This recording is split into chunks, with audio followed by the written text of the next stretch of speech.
Hey!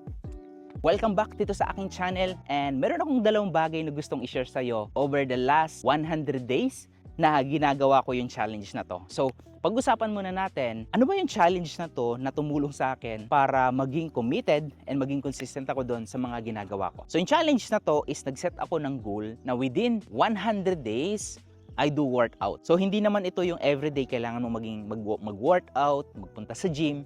So, you need to set. Like, for example, nag-hire ako ng coach para bigyan ako ng workout plan and i-coach ako dun sa gym. So, I hire a coach for 3 months para 3 days a week is makakapunta ako and makakapag-workout ako. So, yun yung maganda sa meron kang coach, no? Kumbaga, ang tumulong sa akin is para makapunta ako sa gym, no? Consistent is yung meron akong coach. So, the reason bakit ako nag-hire ng coach kasi nga challenge sa akin before yung pagiging committed dun sa bagay na gustong gawin, especially sa gym yun, no? Ano yung natutunan ko doon? So, ibig sabihin, kapag meron ka palang accountability sa isang bagay or sa isang dapat mong gawin or merong accountability na tao sa'yo, is mapupush yung tinatawag na comfort zone mo. So, makakaalis ka doon sa comfort zone mo kasi nga, merong someone nagpupush sa'yo. So, nakakatulong yun, yung accountability. Okay? So, kung meron kang way para magawa yun, hindi mo kailangan mag-hire ng coach para makapag-gym or hindi mo kailangan mag-hire ng coach para lang magawa yung isang bagay na gusto mo.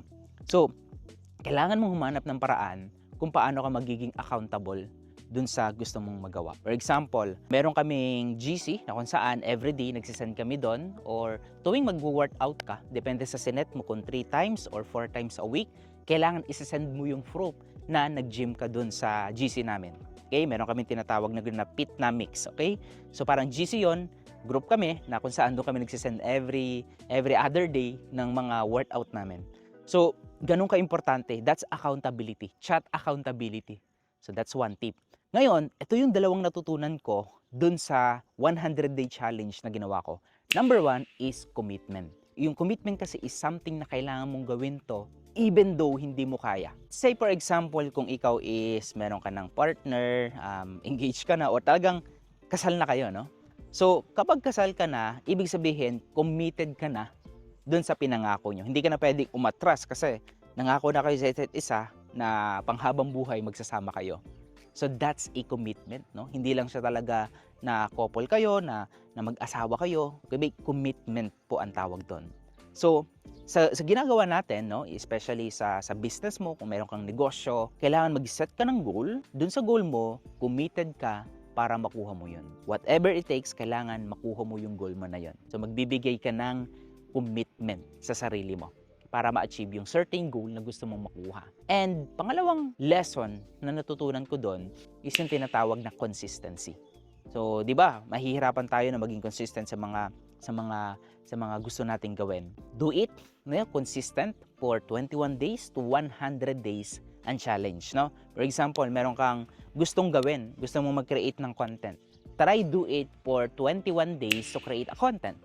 And in 100 days, kapag everyday nagagawa mo yung content creation, ibig sabihin, everyday nagpa-publish ka ng video. Kung gusto mong mag-build ng following sa social media, that's my tip, no? Yung unang step, yung phase 1, go for 21 days. That's 3 weeks only. Wala pa siyang 1 month. Then, move to 100 days, consistent, every day.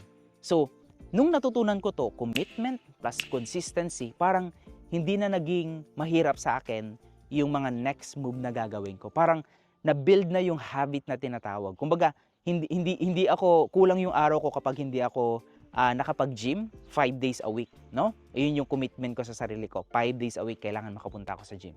So, in our business, apply this to ability, consistency, and commitment. I hope na marami kang natutunan dito sa short video na to.